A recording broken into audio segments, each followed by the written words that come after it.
What's up, guys? This is Truck Talk number 3. We're headed to Smith Lake, and the topic this week is what does it take to be a professional angler or fish at the highest level? And these are my top 5 things that I think it takes to fish professionally. Number 1, and I hate this answer, every pro on the planet will give you this answer, and if they just leave it at time on the water, they're kind of shorting you on what they really mean. Because we all know that guy that fishes all the time but never really does anything in tournaments. And for me, time on the water means putting yourself in different scenarios and being versatile, like fishing in poor weather conditions, fishing on natural lakes or man-made lakes, fishing different types of structure and different types of baits, and putting yourself in a lot of different situations. The more versatile you are, the more likely everything will come naturally to you when you're in a high pressure situation, like a tournament with a lot of money on the line. The second thing ties in to number 1, and that's confidence. Time on the water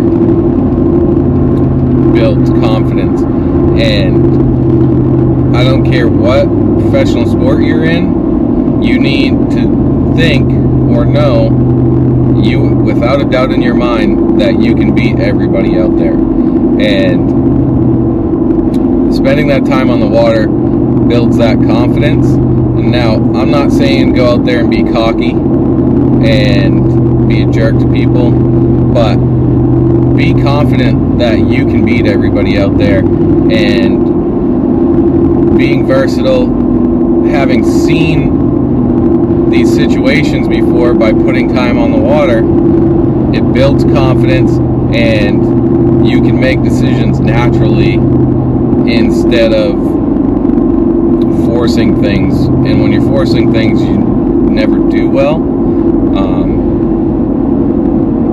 And it's just that ability to be confident when what you find in practice goes away and you're running down the lake and you've never been in a pocket or on that shoreline before, and you're like, you know what, that looks good, let's go try that. And being able to piece together a new pattern during the tournament after basically 3 days of practice have been wasted.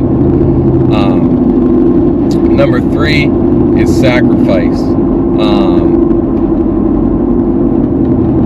To compete at this level, you have to sacrifice a lot. Your family has to sacrifice a lot. Like, I just missed a wedding this week, and I miss my anniversary pretty much every year, Mother's Day.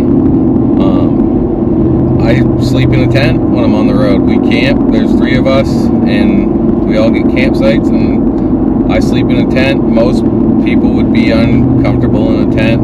I spend a lot of time in a tent, whether I'm guiding up in the Northwoods or 6, 7, 8 weeks on the road, plus camping trips with my family. Spend a lot of time sleeping in a tent, but I could be wasting money sleeping in an Airbnb in a comfortable bed. But to me, sacrificing that comfortable bed and saving some money so I can continue to do this it works for me, and it's a better decision. But you have to be able to give up, hey, my friends Friday night are going out to the bar, I can't go, I got a tournament tomorrow, and stuff like that. Like, you got to be able to take time away from your family and your friends to out there and compete with an open mind and kind of be selfish and think about yourself at that moment when you're on the water. So sacrifice is definitely a thing you got to be able to handle, and you got to have a team behind you that can handle that sacrifice too. I got a 2-year-old at home and a wife, and my wife is a huge support. I mean, she knows what I got to go do. Sometimes I don't get to talk to her all day when we're at these tournaments, and she stands by me and supports me when I do these things. And without a good team, that sacrifice is hard. Number 4 is having a short-term memory. You will lose a lot more than you win in bass fishing. And if you let those losses weigh you down, it's hard to move forward. It's funny because when we're doing well and we're winning,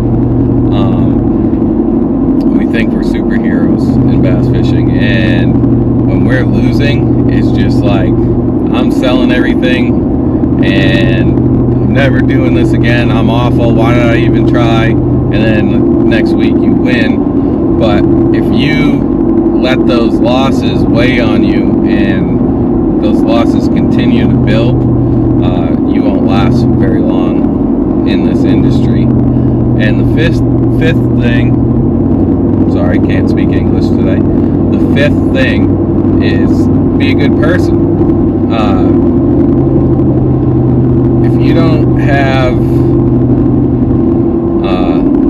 the money to